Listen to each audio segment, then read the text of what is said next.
Hello,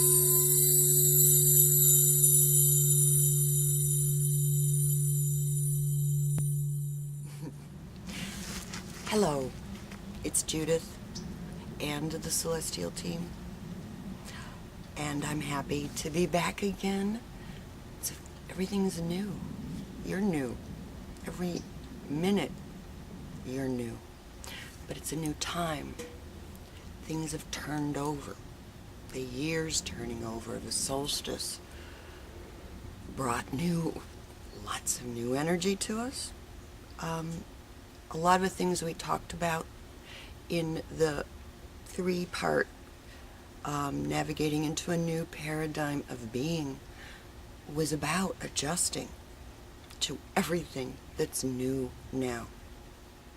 We need to love ourselves so that we know we're of value, because if we don't, how else are we going to claim and use our sovereign authority? It's important. And when we do that, then what we'll be able to do is realize and use and work with and own how interconnected we are with everybody, everything,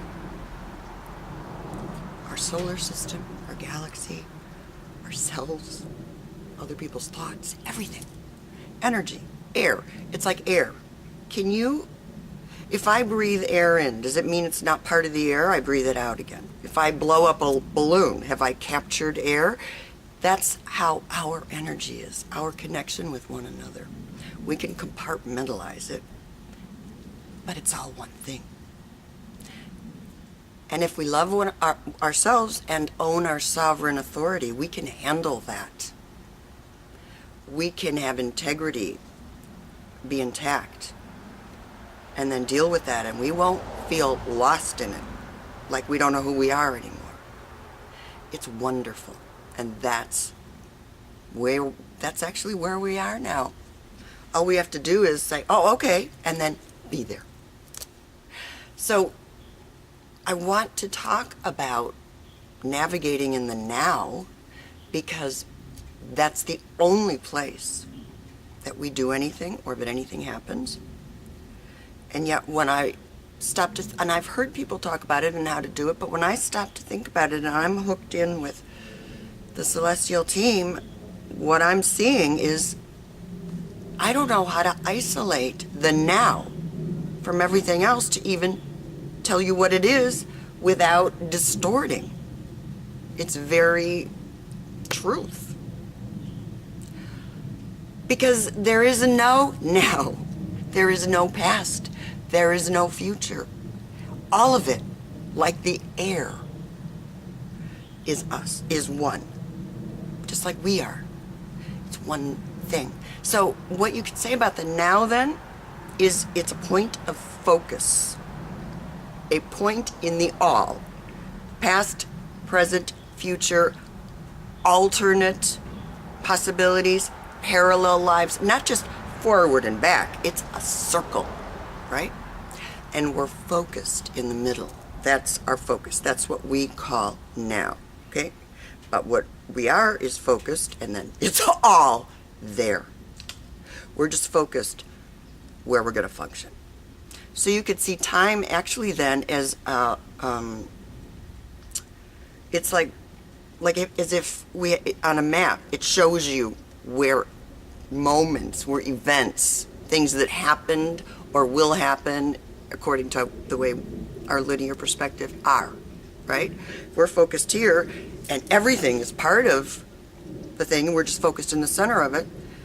So, okay, say what we call the past, well, that'd be over there, right? And then what might happen in a couple minutes, because there's a couple possibilities. Well, one's here and maybe one's here, right? Does this make sense? That's how it really is, okay? So we focus, and there we decide what we're going to create through frequencies in that moment. And in that moment, there is confluence. everything is possible. All kinds of choices are possible, depending on our frequency and our intention. Only in that moment, because in that moment, remember, it's all there. We're just focused in the middle, right? We can go anywhere. We can choose anything then. When we're not there, we're usually not, literally not here, because we're in our heads, running around on some treadmill of thoughts about what happened and what should happen and what should happen instead of what did happen and what's going to happen next time, darn it, and all that. So we're not navigating.